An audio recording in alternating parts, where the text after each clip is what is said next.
2022 lawsuit, and here we are halfway through 2024, and we're just gonna keep waiting. And while we're discouraged about today's outcome, I'm still encouraged about the likelihood that Senate Bill 174 from 2020 will be found constitutional and will be held up to match the will of the people and restrict access to abortion in the state of Utah.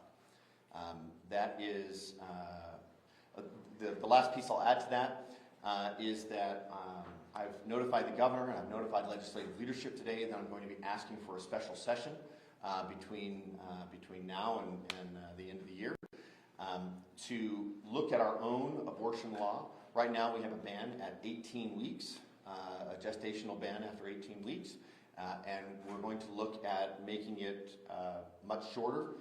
We're looking at states that that have a 6-week ban and moving our 18-week gestational ban down to 6 weeks potentially.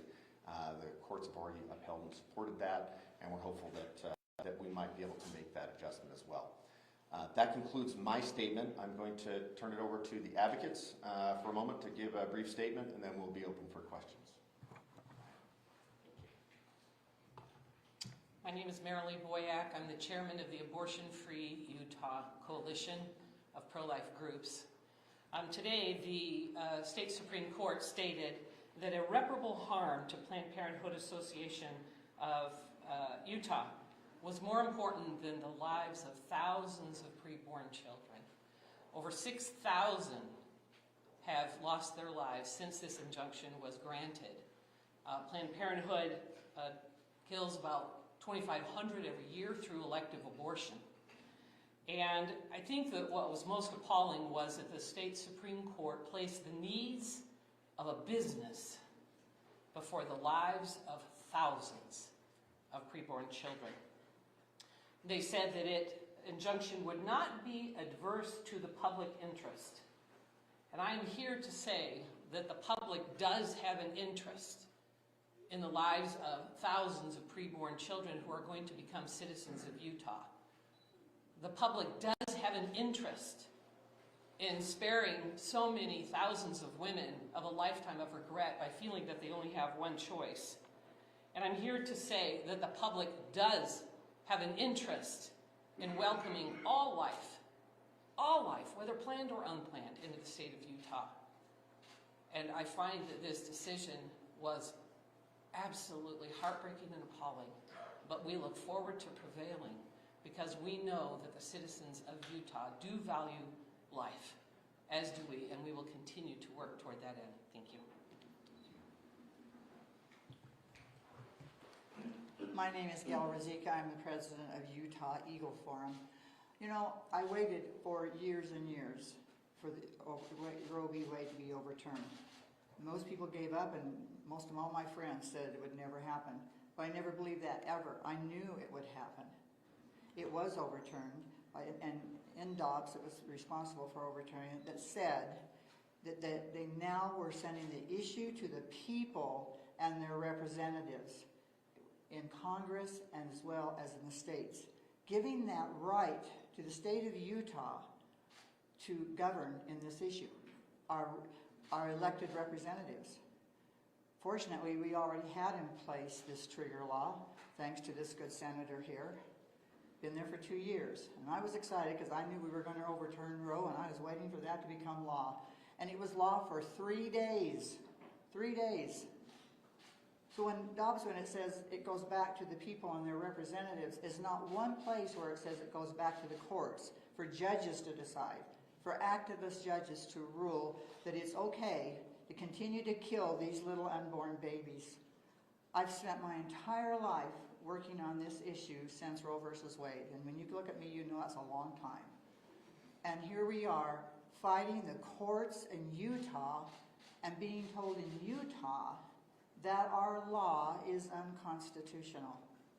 There is not a constitutional right to abortion in the United States, and there is not a right to abortion constitutionally in Utah. And so we've got to work on that and make sure this doesn't happen again.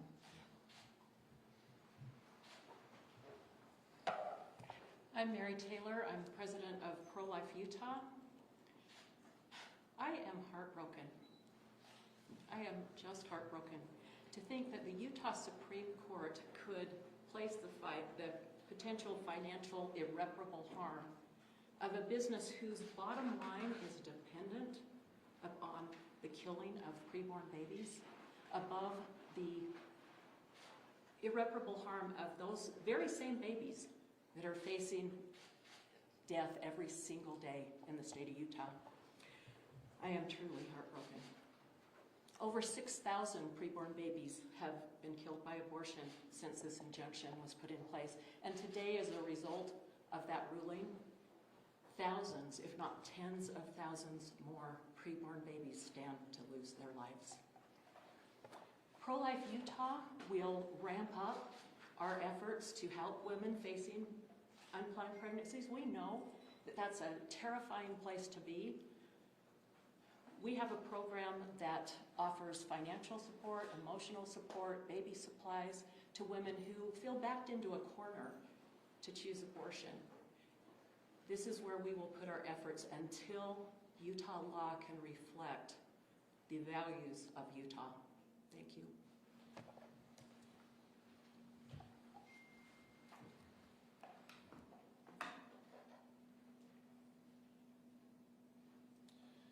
So I'm looking, I just want to, just for sake of information, Iowa, South Carolina, Georgia, and Florida all have 6-week bans.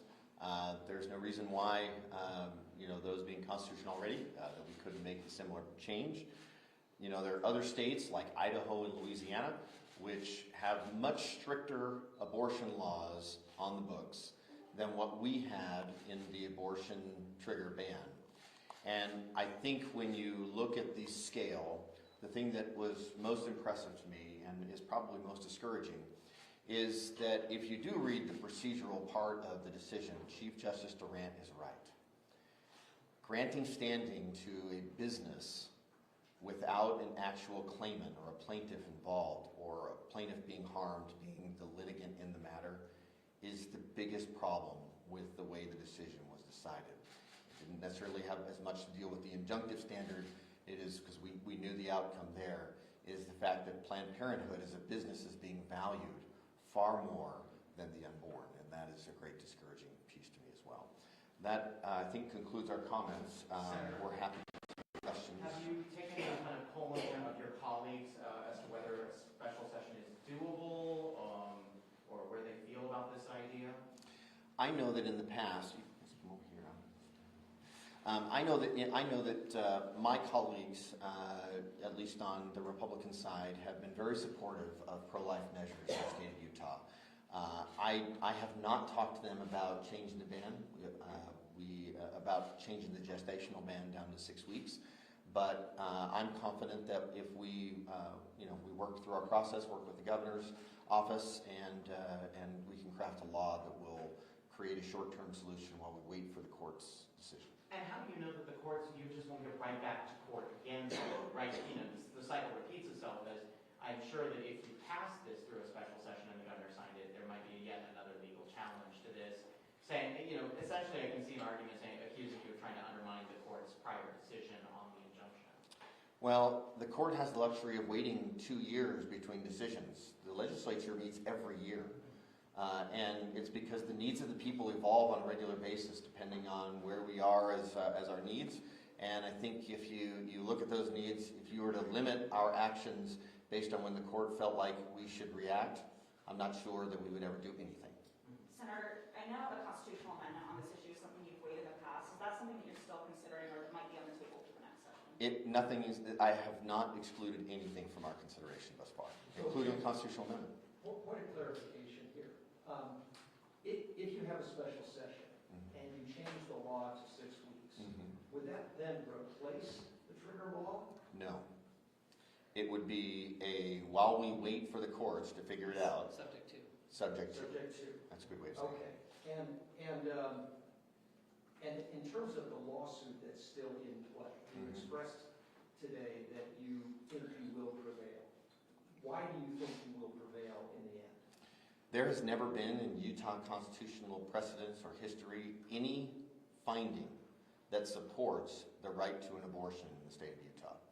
And remember, when we took the Supreme Court and the Supreme Court returned it back to the states, they made a similar adjudication or same decision as it relates to Dobbs.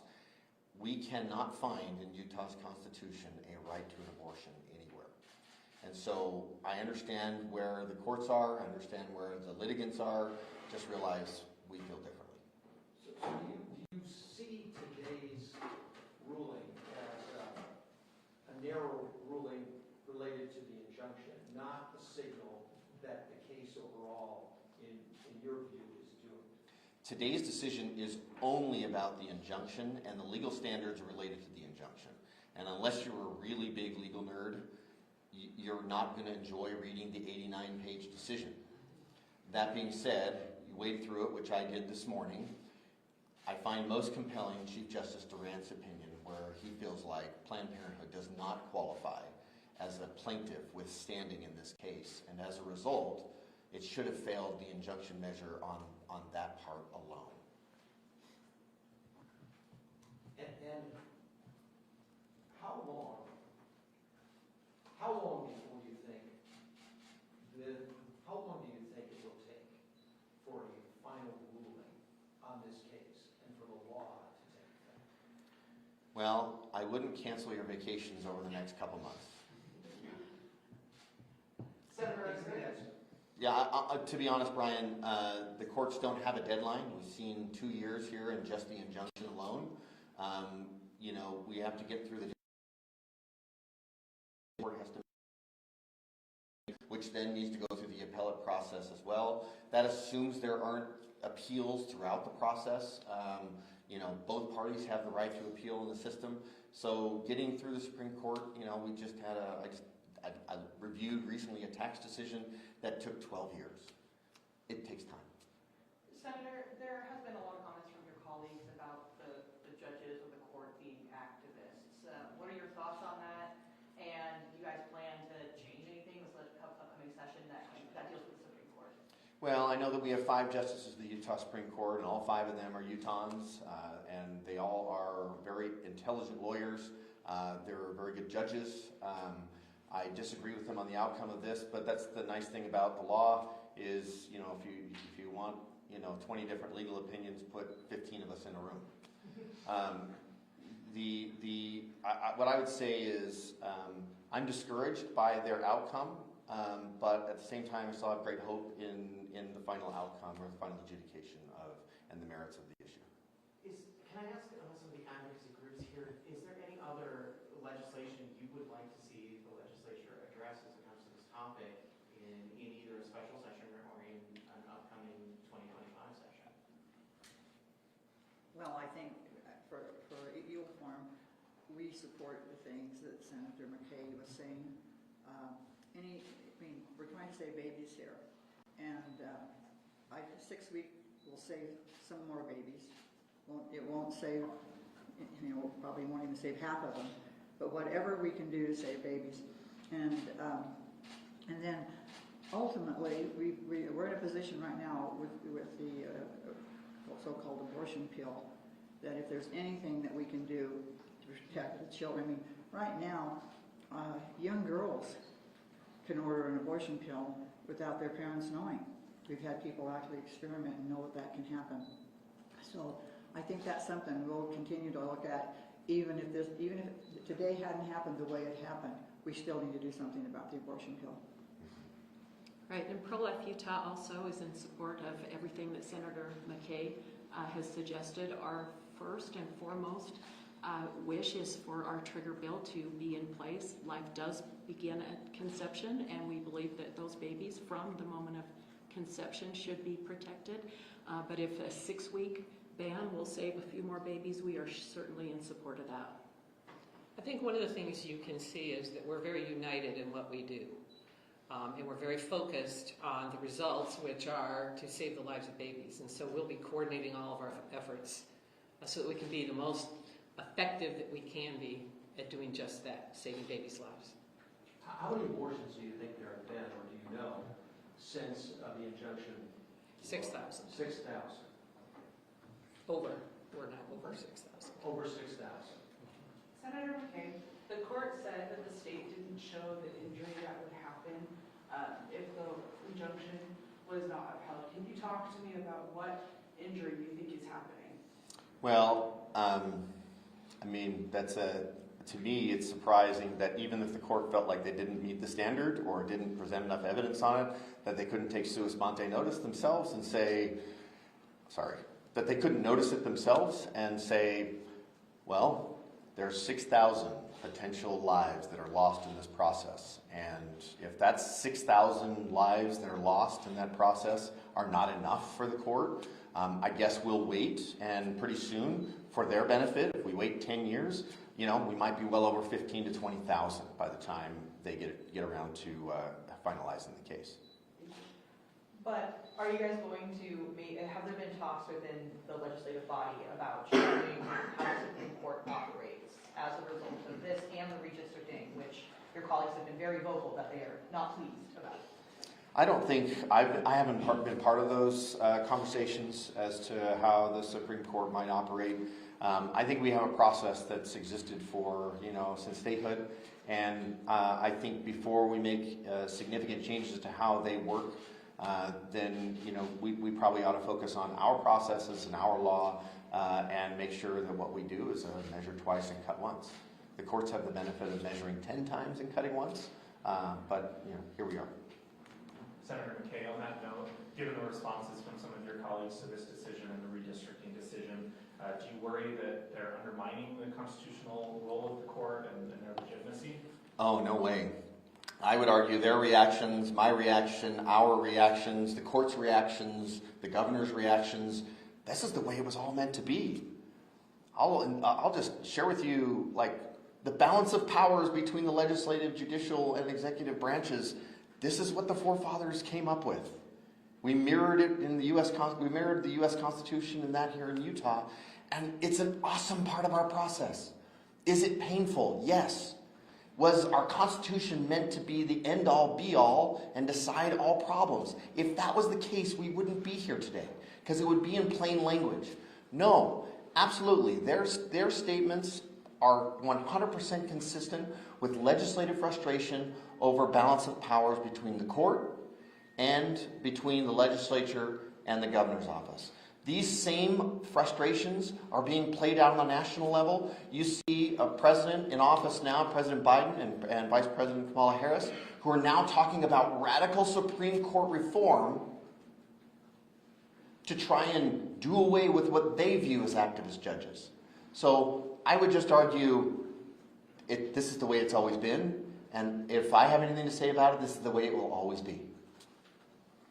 Last question. Thanks. Anybody else? Okay. Thank you very much for coming Thank up. you all very Yep, much. appreciate it. Thank you.